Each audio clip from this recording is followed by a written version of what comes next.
नमस्कार मंडळी, बैलगाडा क्षेत्रातील देव वृक्षम द्वादश हिंद केसरी बकासूरबद्दल मी अपडेट घेऊन आलेलो आहे की उद्याच्या मौजे सातेवाडी मैदानात बकासूर पळणार आहे की नाही।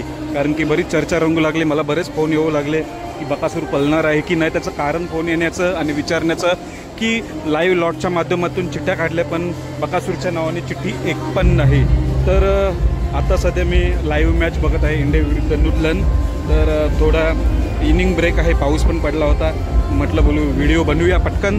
तर भावांना मी बरेच जणांना पटापट कॉन्टॅक्ट केले, अपडेट घेतली, तर बकासूर पळणार नाही अशी अपडेट मला आलेली आहे। उद्याच्या मैदानात बकासूर पळणार नाही।